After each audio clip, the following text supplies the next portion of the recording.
Jim is up, and he's ready to talk about his career, the next chapter in his life, and also maybe what happened with you and the station we'll call WEVD.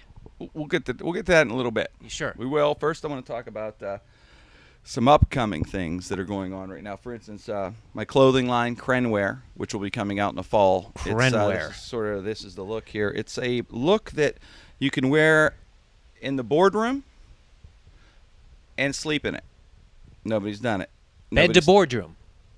That's a good idea. Can I use that? Bed to boardroom. Exactly. I love that. That's what it is, really. It's you can just, because a lot of guys, they work long hours, and you're at the office and you come home and, hey, you don't have to put your pajamas on. Mm-hmm. You have Krenn. You have dinner, hang out with your wife, go to bed. You're wearing wake up the next day, you're wearing Krenn. It works. Jim Krenn, as you can see, is very much alive. In fact, that's the name of his upcoming show, May 26th at the Byham Theater. Mm-hmm. It's going to be his comeback, his coming out, his throwing up kind of party. Who do you got lined up for the show? And we're talking serious now. Who do you got lined up for the show? Well, who do you have lined up for the show? I got nothing. No, I'm kidding. Let me try this again. Thank you. I need to loosen up.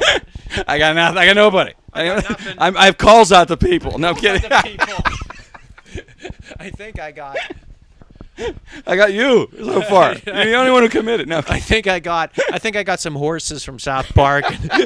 They're going to do some tricks. No, actually, I got a bunch of friends are coming in for the show. It's a show that covers the early part of my career up till now. The last couple of years, I've really been getting into storytelling into my act. Mm-hmm. Not just the traditional stand-up, but the storytelling. Of course, I love doing impressions and characters. That'll be part of the show also.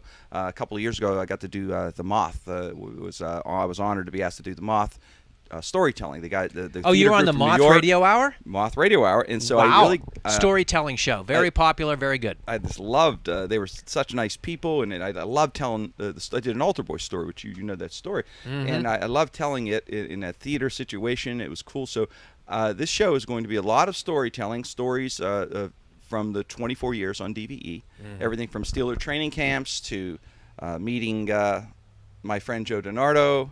To background on my family and growing up in the Strip. And what's going to happen is, as I tell those stories, it's going to be laced with friends that I've known for the past 20 years. Mm-hmm. A group of friends, they're flying in, some from L.A. and from all over, some are here. They're all bona fide headliners in their own right. They're extremely talented. So that's basically the show is going to be about 50 minutes, I'd say, or so of my mm-hmm. material. So it'll be a full stand-up show from me with my close friends that happen to be extremely talented, jumping up, doing 5 to 7 minutes as they fit into the show, the story, and it'll all come together. And like I said, it'd be Billy Elmer, Scott Blasey, Frankie Nicotero, Tom McGallis, and Mark Eddy, and then Rod Schwartz with his band at the end. And the legal department at Clear Channel. They're going to be off to the side, of course. Okay, and you're going to talk about. Speaking of that, are you going mm-hmm. to talk about the time Mike Tyson got you in a headlock?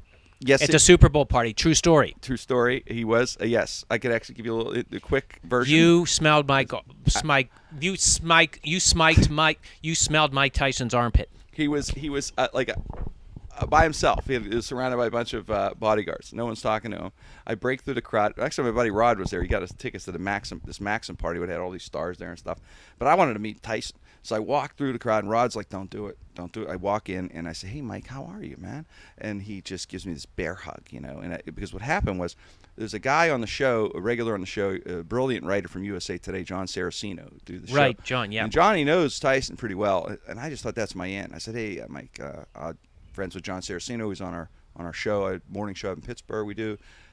He hugs me, and people are looking. It's something like a bear or something getting at some kind of animal that he's going to mm-hmm. kill. And he's like, but his little head is shorter than his head's in my chest. And he's all you're muffled. You hear, John Saraceno, it's a very dear friend of mine. Please say hello tomorrow. I will. And he just gets tighter. It's like I'm like, John Saraceno, a very dear friend of mine. Please, and I'm like, please don't bite my ear off. Don't bite my ear off. And he just like drops me, and and then I scurried away, and people were just like, oh my God, what happened? And I lived. So it was fun.